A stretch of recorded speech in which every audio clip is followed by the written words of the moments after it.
HighBridge, a division of Recorded Books, presents Christmas Crimes at the Mysterious Bookshop. Edited by Otto Penzler. Read by Graham Rowat and Jennifer Pickens. Introduction.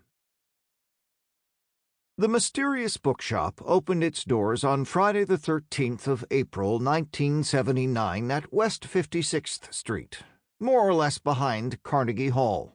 It was in an old gray stone building that is now about 130 years old. You had to go down 2 steps to enter a tight area filled with new paperbacks and a center table of new hardcover arrivals. Just behind the table was the spiral staircase that led to the second floor, which was a more spacious space, with 12-foot-high ceilings and rolling ladders, where hardcover books filled the shelves, all in a single alphabet, mingling new books with used and out-of-print volumes. We stayed at that location for about 27 years before moving to our current location in Tribeca, where we've been in much larger quarters for the past 18 years. I still call it the new store.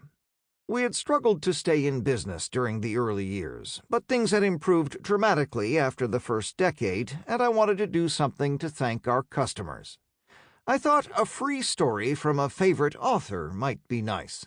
So starting more than 30 years ago, a holiday tradition was born as I commissioned an original story from some of the finest mystery writers in America each Christmas season. These stories are then published in handsome booklets and given to my customers as a Christmas present. The only criteria for the authors to follow were that the stories should be set during the Christmas season, involve a mystery, and have at least some of the action take place at the Mysterious Bookshop. The resultant stories have ranged from humorous to suspenseful to heartwarming. They have been so loved that customers from whom we rarely hear, alas, make a point of ordering books during the holiday season just to be sure they get a copy of the latest booklet. They have become highly collectible, too, single stories selling on eBay and Abe for more than the price of a new hardcover. None of it would be possible without the warm friendship shown by the authors of these stories, of course. Trust me when I tell you they didn't do it for the money. An enterprising publisher discovered a few of the stories and asked if he could publish a collection of them.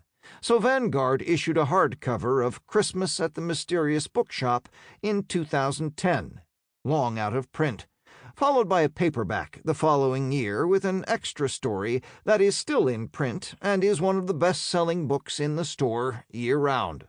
We've had so many good stories since the publication of the Vanguard book that we thought we should collect them in a complimentary edition. So here we have Christmas Crimes at the Mysterious Bookshop. By the way, it is worth mentioning that Otto Penzler appears in some of the stories, and, although I am a real person, the characters with my name are fictional. Have a very Merry Christmas, and a joyous holiday season. Otto Penzler, New York. Black Christmas. Jason Starr. It was the first Christmas since my marriage had ended, and I wasn't doing very well. My ex had taken the kids to California. I'd lost my job at Citibank, and I'd gotten a final eviction notice from my landlord. Oh, yeah, and I'd started drinking again. But worst of all, I couldn't wish Gretchen, my soulmate, a Merry Christmas, or tell her how much I still loved her. I hadn't been in touch with Gretchen since that night last July when I went to see her at NYU Medical Center. We'd been going through a rough patch.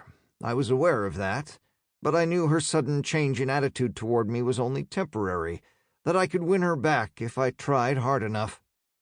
The problem was, she hadn't been returning my phone calls, texts, or emails, and had even unfriended me on Facebook. So how was I supposed to let her know how I felt if I didn't see her in person? I didn't want to show up at her apartment. See how respectful I was trying to be? So I went to the hospital instead. I went right up to the floor where she worked, down the corridor, and found her in a room, hooking up something with tubes, maybe a catheter, to some old guy. "Stephen, what the hell are you doing here?" Okay, so she sounded angry, even furious, but I knew she was actually happy to see me. I could see the happiness in her eyes. She was wearing her usual perfume that always drove me crazy, and she looked so beautiful. Wavy auburn hair, pale blue eyes, freckled face. "I want to count all your freckles," I'd once told her at the Hotel Chandler in Midtown, where we used to meet. "I just want to talk to you." My voice was slurred. I'd had a couple. Okay, more than a couple. I added, "For 2 minutes." "You have to leave." "I'll wait," I said. "I'm so sorry," she said to the patient. Then to me, "No, right now." "Come on, Bear," I said. Bear was the pet name we had for each other. "Just 2 minutes. Just to tell you how I'm feeling and—" "Go home, Stephen. This is ridiculous." A doctor, young guy, balding, glasses, came in and said, "There a problem here?" "This guy barged in here and she wants him to leave," the patient said. I said, "I just want—" and the doctor grabbed my arm. The son of a bitch grabbed it and said, "You're going to have to leave now." I didn't like when people touched me, even when a stranger bumped into me by accident on the subway, but I hated being grabbed. So I gripped the doctor's arm by the wrist and said to Gretchen, "I don't get why you're acting this way. Why you're acting so crazy." "I'm acting crazy?" Why was she crying? Why was she pretending to be so upset? "Are you serious? Are you serious, Stephen?" I don't really remember what happened after that. Some more things were said.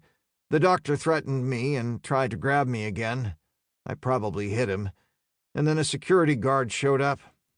Somehow, maybe a few minutes later, I wound up in the lobby of the hospital, restrained by security guards until the police showed up, and then I was arrested, cuffed, and taken away. I didn't really care about what happened to me, though. I just cared about getting another chance to talk to Gretchen.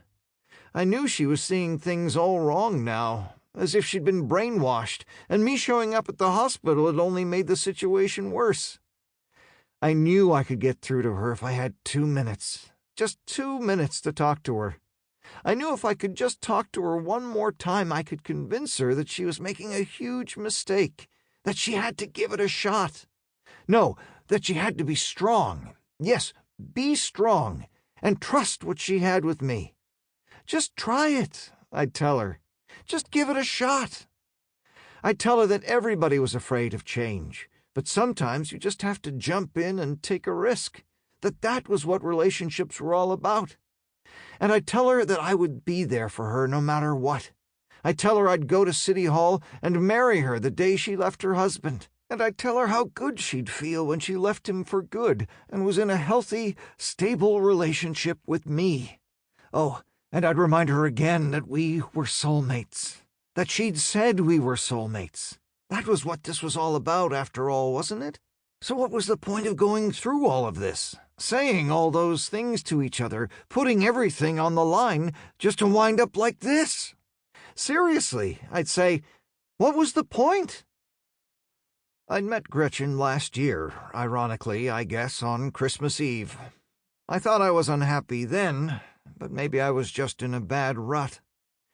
I had a good job as a loan officer at a Citibank on Broadway, and I was living in Battery Park with my wife Carla and teenaged daughters Julianne and Jennifer. I used to have a close relationship with my daughters, but lately they were a lot more interested in their friends than in me, and we hardly talked anymore. My marriage had never been great, and Carla and I seemed to fight more than we were nice to each other, but we were still together, hanging on. That afternoon, though, we'd had a really bad fight, screaming, threatening each other, throwing things. I can't tell you what the fight was about, but did married people ever really fight about anything? We were fighting because we were stuck with each other and sick of each other's annoying habits. I had to get the hell out of the apartment, away from her for a while, so I grabbed my trench coat and took off. It was cold and windy, and there were some snow flurries blowing around the semi-deserted downtown streets. I went up West Street, then went over to where I sometimes wandered to during my lunch hour at work, the Mysterious Bookshop on Warren Street. It was funny. In high school, I hated reading, but when I read those mystery books, I don't know. It didn't feel like reading. It felt like having fun. It was also a nice escape when I was having trouble at home, or my job was bumming me out, or something else was going wrong in my life. I could read about somebody else's problems, and my own would go away, like I was, I don't know, taking a vacation from reality. But I didn't want to get too far away from reality. I liked to read about my world, so I stuck to the New York, New Jersey writers. You know, Stella, Strobe, Coben, Spiegelman, Coleman, Fusilli, Roseanne, Block, and a bunch more I know I'm forgetting. Anyway, when I walked into the store, this thin, smiley guy I'd seen before asked if he could help me find something, and I mumbled, "No, just looking." I knew he was trying to be nice and helpful and all, but I guess it was just the way I was. I liked to be left alone. Then I saw her. I don't know why I didn't notice her right away, because she was hard to miss, and not only because she was the only customer in the store besides me. No, it was because she was so goddamn beautiful. I'd always had a thing for redheads, so I guess that was the first thing I noticed. But she had a great body, too. I mean, she probably needed to lose 20 pounds, but who didn't? Besides, I'd always liked heavier women. I never got why they put those skinny girls who looked like they were starving to death in magazines and in movies and TV shows. Did any guy actually find that attractive? But this red-haired woman with her wide hips and hourglass shape was my idea of perfect. She was in jeans, black leather boots, and a black leather coat. She seemed sad about something, but I don't know how I knew this because she had her back to me and I couldn't see her face. I wasn't planning to talk to her, but I won't lie, I did want her to notice me. I guess after the fight with Carla and another Christmas going by, I was starting to feel my age. I was 47 and was starting to think, is this all there is? Was I going to be having the same fights with Carla every day for the rest of my life? Yeah, I guess I was bored, with my life and with my marriage. Carla and I didn't do things together the way we used to, and we hardly ever had sex anymore. I tried to spice things up. I really did. I once asked her if she'd consider dressing up sometime, maybe putting on a schoolgirl outfit, and she screamed at me, "You put on a schoolgirl outfit!" Now you see what I was dealing with? But give me some credit. I'd never cheated on Carla. Had I fantasized about cheating on her? Oh yeah, all the time. But what unhappily married man didn't? If a pretty woman came into the bank, I'd flirt with her a little and fantasize about other women I met here and there. Moms of my daughter's friends, waitresses at restaurants, co-workers, girls on the street. But just because I was thinking about cheating didn't mean I wanted to actually do it. I understood there was a thick line between fantasy and reality, and it was a line I never intended to cross. As I got closer to the red-haired woman, pretending to look for a book in the S section, I noticed her perfume. I didn't know what it was called, but I'd smelled it before on other women, and I liked it a lot. Then I noticed she was holding The Heartbreak Lounge by Wallace Strobe, reading the back cover. "It's really good," I said. I don't know why I said this, because I wasn't planning to talk to her. The words had just slipped out. I'll never forget the first time she looked at me. It wasn't like in the movies where it happens in slow motion. No, she looked at me the way she'd look at anybody else. But there was something there. Something different. Something special. It was so obvious to both of us. "Yeah?" she said. "Yeah, I think he has another one, too," I said. I read another one once. I can't remember the name of it, though. You like The Sopranos? I felt like I was rambling, making a fool of myself. "Yeah, I like The Sopranos," she said. "Oh, then you'll love Strobe," I said. "You know who else is good? That guy Spiegelman. You heard of him?" "I think I read a review in the Times once," she said. I removed a copy of Red Cat from the shelf and said, "I couldn't put this one down. He has this detective guy, Match? No, March. Yeah, March, and let me buy these for you." "Why?" She seemed confused, or maybe just surprised. "I don't know," I said. "I just feel like it. The Christmas spirit and all. Come on, they're on me." She kept protesting, but I kept insisting, and finally she caved. Then something weird happened. I was heading toward the front of the store to pay when I saw the older guy with white hair and a white beard standing near the door between the wall of bookshelves. I'd seen the guy in the store before, but I didn't know who he was. Maybe he worked there or owned the place, but he seemed to spend most of his time in a back room. Was there an apartment there? Honestly, I didn't know what he did back there, and I wasn't sure I wanted to know, but it was weird, because the other times I'd been in the store he ignored me. But this time he was looking right at me, and wouldn't look away. It wasn't an angry or threatening look, though. He was looking at me like he knew something. But knew what? After I paid for the books, the red-haired woman and I left the store together. The snow was coming down a little harder now, starting to stick. It was almost dark. "This was so nice of you," she said. "You want to get a drink?" I asked.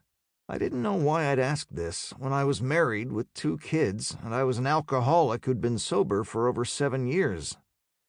I guess there was just something about this woman. She did something to me. When I was around her, I just couldn't seem to make normal decisions. "I don't know. It's getting late," she said. "Come on. 1 drink won't kill you," I said, smiling. She smiled back. Her teeth were a little crooked. She had an overbite, but I liked it, and said, "Okay, 1 drink. What the hell?" We went across the street to the Raccoon Lodge. It was a dingy dive bar that I hadn't been to in years, but I had to admit, it was nice to breathe in the scent of booze.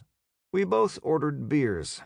I guess I didn't really realize what I was doing until I took the first sip. It was nice, feeling that surge of relaxation and happiness, but it didn't make me want to go crazy and go off on a binge. I was handling it well. I was also distracted, entranced by the red-haired woman. We got into a long conversation about books. I'd been reading all these mystery novels for years, but I didn't realize that the actual reading was only part of the fun. It was a lot of fun to talk about the books, too. I couldn't talk about books with Carla, of course, because she didn't like to really read anything except magazines. She'd see me reading and go, "I don't know how you have the patience to read books. It would drive me crazy." And I'd say, "You should give it a try sometime." And she'd roll her eyes and leave the room.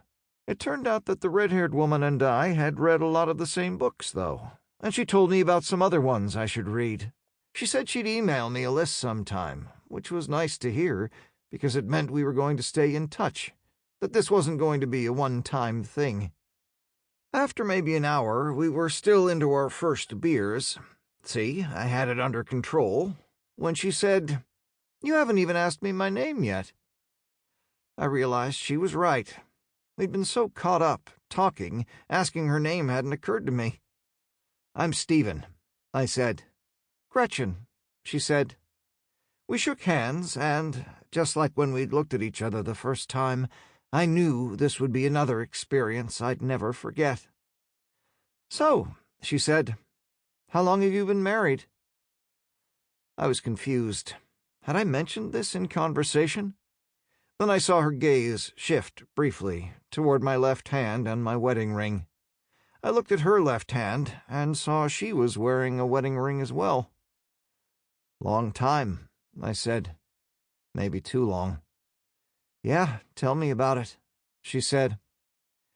I told her about what had been going on with Carla lately, how we seemed to be drifting apart and didn't seem to have much in common, and she seemed to be having similar problems in her marriage. She and her husband hadn't been getting along, and they'd been in marriage counseling. She had no kids, so I wasn't sure what was keeping her in her marriage, why she couldn't just bolt, but I didn't want to ask. The conversation went on and on. Usually, especially when I was around someone I didn't really know, I had to think of things to say, but with Gretchen the conversation flowed.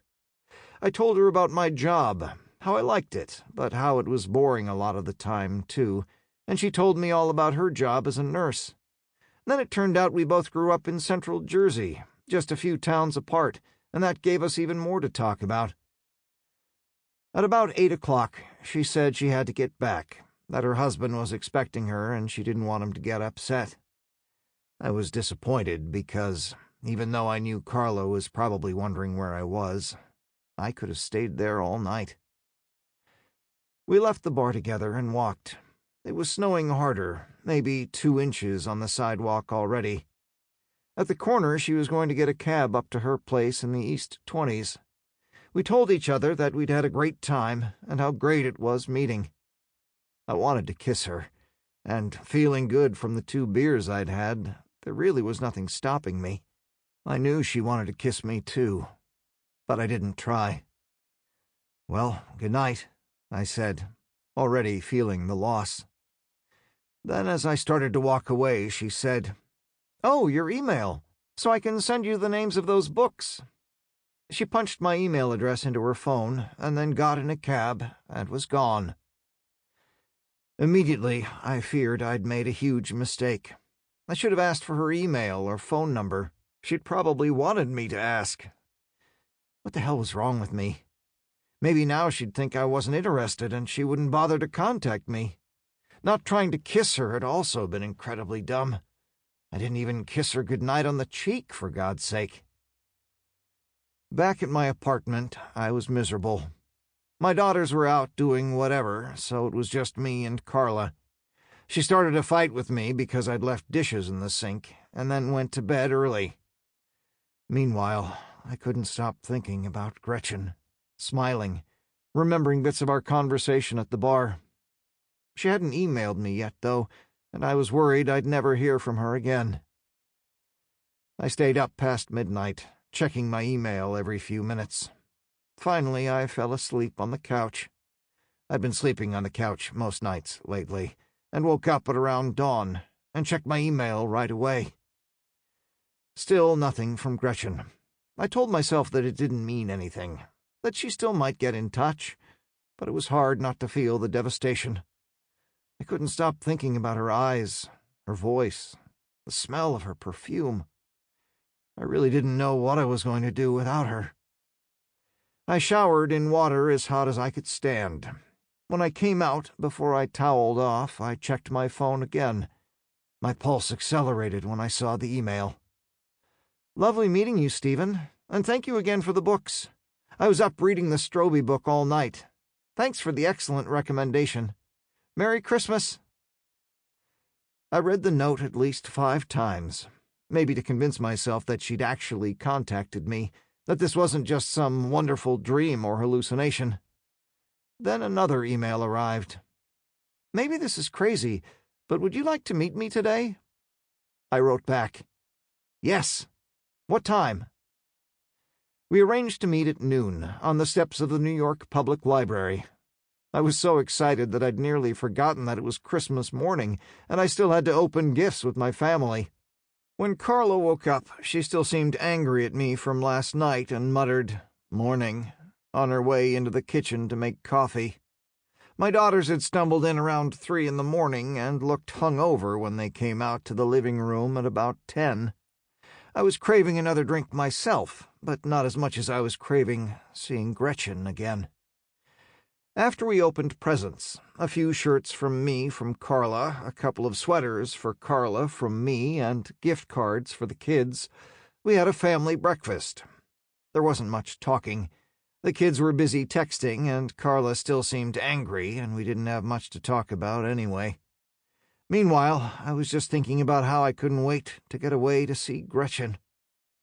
After breakfast, I put on jeans and a nice pinstriped shirt. I wanted to look good, but not too good, figuring that might get Carla suspicious. When I announced I was going out for a while, Carla said, "Have fun," and didn't seem to care one way or another. Gretchen was waiting for me outside the library, near one of the lions. I was so thrilled to see her that my fears of never seeing her again from just last night seemed like a distant memory. Our conversation picked up where we'd left off, as if we'd known each other forever. As we walked uptown on Fifth Avenue, past all the tourists and Christmas-decorated windows, my arm brushed against hers a couple of times. We went to see the tree at Rockefeller Center. The area was packed with people, but we managed to find a good spot under the tree, right near the ice skating rink. "It's so magical here, isn't it?" Gretchen said. Determined not to repeat my regret of last night when I'd blown an opportunity to kiss her, I made my move. It was amazing the way one kiss could change everything, because at the moment my lips touched Gretchen's, I was gone. I don't know how long the kiss lasted. It may have been a few seconds or a few minutes, but kissing a woman had never felt so right, so perfect. Of course I knew I was taking a big risk. Someone I knew or she knew could have seen us, but I didn't care. I was kissing this beautiful, sexy, amazing woman, and nothing else mattered. We spent the rest of the day together, walking around the city streets and in Central Park, holding hands and kissing. I'd never felt such a strong connection with a woman before. It was hard saying goodbye to return to our spouses, even though we'd already made plans to see each other the next day. Our second date was at a midtown bar, but we didn't stay there for long, winding up at a room at the Hotel Chandler on East 31st Street. I guess I should have felt guilty about cheating on Carla, but my feelings for Gretchen overwhelmed everything. It had been years since I'd had sex with anyone other than Carla, and I'd forgotten how enjoyable sex could be. Gretchen and I attacked each other's bodies. We couldn't get enough. But it wasn't just the sex that was so intoxicating. It was the closeness.